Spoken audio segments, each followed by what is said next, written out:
Hey everyone, it's that time again where we get to discuss and break down some more amazing work and learn so much from the amazing developers out there in the world.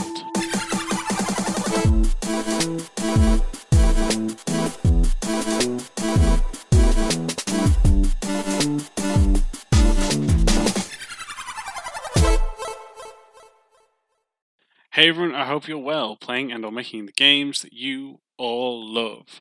You're joining me, your host, Max Pears, for the Level Design Lobby.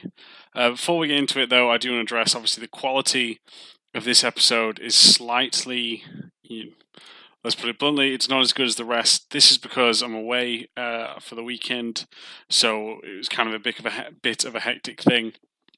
I was unable to bring across my mic, so it's more using a headphone, or should I say, headset.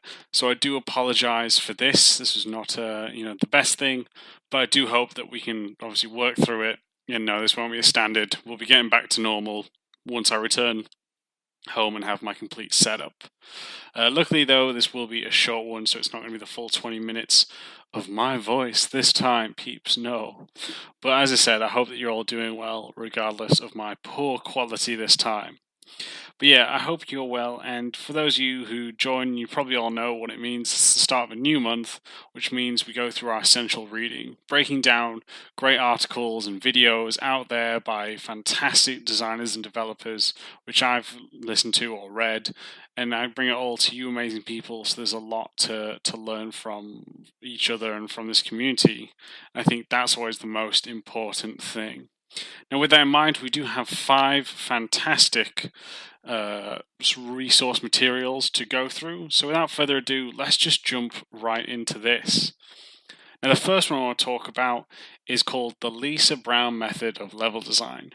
And those of you who may not be aware of Lisa Brown, she's a veteran level designer, worked at Insomniac, working on many projects there, from Resistance to Sunset Overdrive, to then working on an indie smash hit, which I'm a huge fan of, which is Hyperlight Drifter, a fantastic game.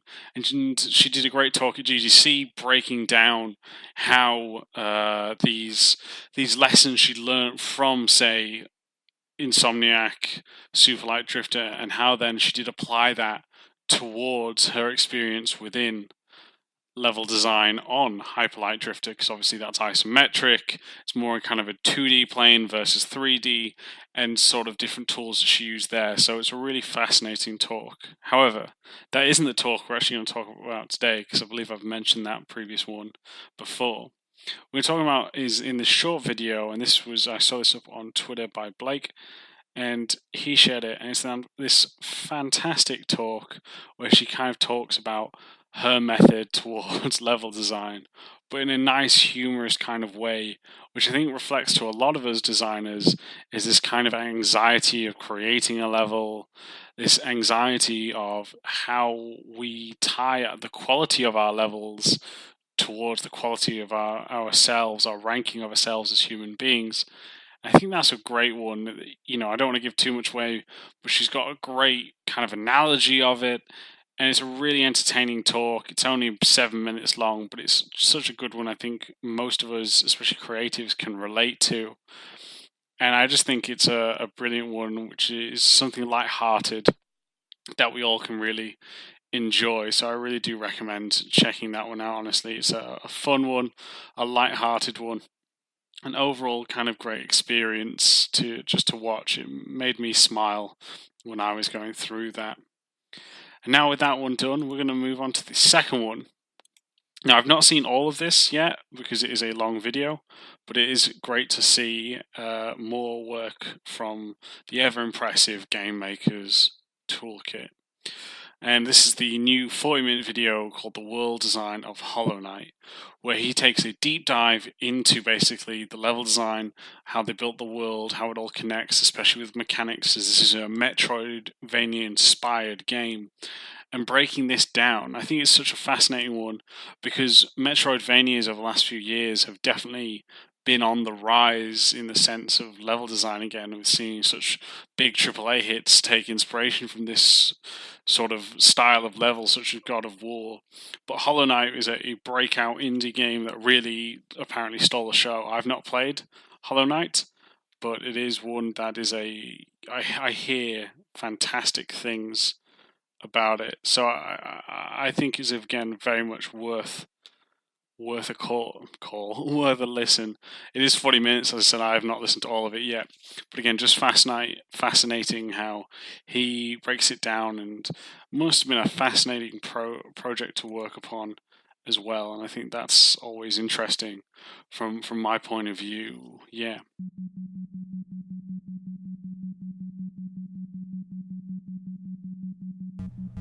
Hey everyone, this video is brought to you by the great sponsor of NordVPN. I'm sure many of you are aware that NordVPN is a virtual private network service. This allows you to surf the internet practically invisible, protecting your privacy and security. And as many of you know, I've been traveling a lot around the world, and this service has helped me make sure that I've stayed connected with you and all of the latest gaming news, with over 1,000 servers and in 62 countries as well. And what makes it even better is the fact that it has 24/7 customer service, which makes sure that they can help you even if you have any problems. If you want to join into this and make sure that you are connected and also have great security, then you can do so by following the link down below. And what's great with this is I have the service, and with this link you can actually get a huge discount off for 3 years, making your purchase so small, honestly, that it is just fantastic. And what's even better is that they have a risk-free 30-day back money guarantee. So if you don't like the service, then no worries, you can make sure that you get your money back. But as I said, I use them, my friends use them as well, and with the link down below, you can use them, and they're great service as well. So thank you to NordVPN for sponsoring this video.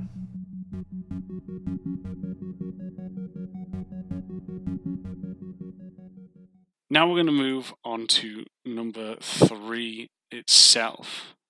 This one is going to be a really interesting article, and this is on Gamasutra, called The Valkyrie Profile Inspired Design of Indivisible.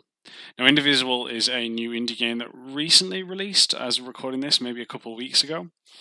And it is by the same team that made Skullgirls, if I'm not mistaken. Now, I've not played the game, but I've been keeping my eye on it because I believe it was a public funded one. I don't know if it was Kickstarter, Indiegogo, but another really interesting one where basically it's a sit down with the lead designer, Mike. I'm going to completely butcher this last name, so I do apologize. Zamont, I think I've said it correctly, or Mike Z, as he is also known. And he's breaking down how he took inspiration of Valkyrie Profile, an old classic PlayStation 1 game. I've not played this one. And talking about how that's affected the design of the combat. And it's a really interesting one, again, just because I think there's so much to learn. And I'm not personally the biggest fan of turn-based combat. It's not been my thing, but I do enjoy one every now and then. And it's always fascinating for me to see how all these work in different ways. So I always think that's a really cool thing about how small tweaks, Final Fantasy, I know it's changed in the most recent years, but how it's changed from each iteration from 6 to 7 to 9, 8, all of these have a different kind of twist or a different kind of new way and new style of innovation. So I always think it's fascinating how they've all done this. So he talks about how he's taken inspiration for this and applied it to the game there, this team. And Indivisible's got very good rating, and the combat is something that was always came up in the reviews. So I do recommend having a look at this one. There's such a lot to learn from this. I'm just pleasantly surprised just how it's taken, especially from an old game. I do wish I played Valkyrie Profile, but not this time, I'm afraid. But yeah, do check it out, and it is a game that I intend to pick up as well, Indivisible, for the Switch moving forward. And I hope you do like that one. The fourth one in the bunch here is going to be a talk, and it's a very in-depth talk, and I really did like this one. It's called The Do's and Don'ts of CSGO Level Design by Exodus. And this is on nextleveldesign.org. It's a really detailed breakdown of the level design within a CSGO level. I've not played CSGO, but watching more competitive esports, especially that of Rainbow Six and Overwatch, I know they're slightly different, obviously, in how they play.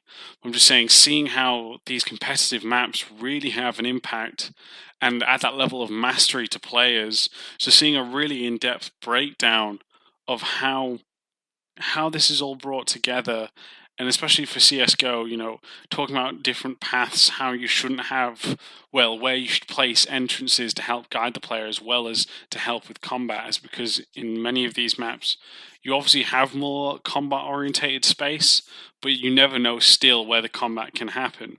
And it's a really in-depth one that I just really, really did enjoy, and yeah, I really can't recommend this one enough. I have never done a multiplayer map myself. So, well, not in the traditional sense, should I say.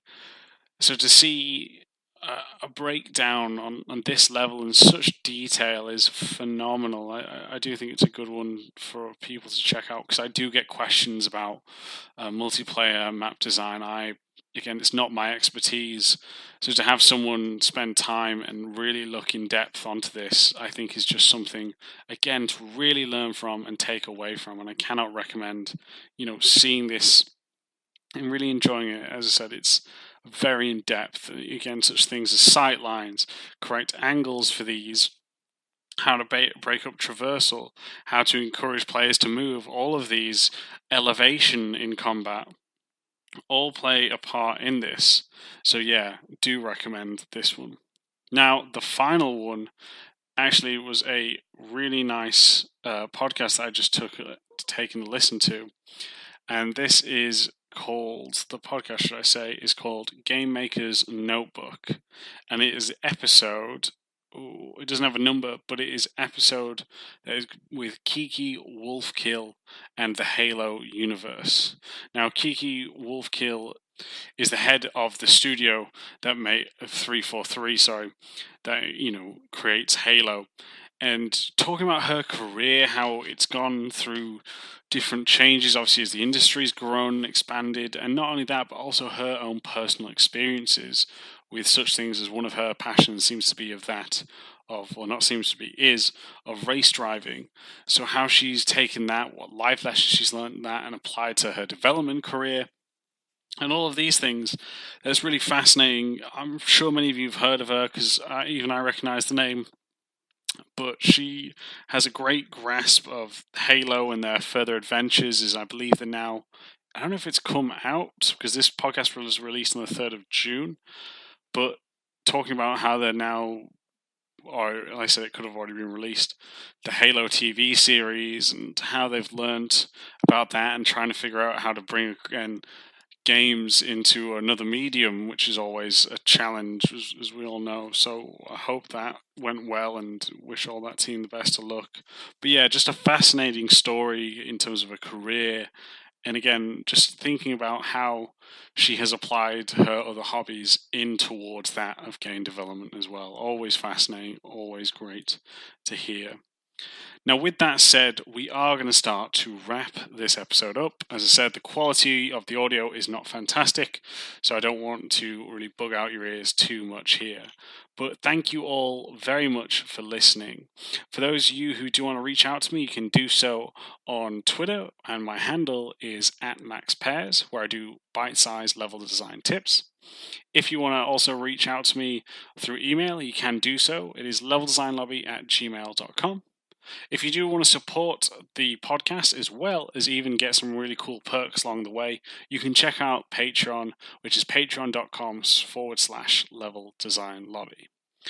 Alright, all of that will be in the link in the description below, as well as all of these articles and resources. So I will catch you all next time. Take it easy, and see you later.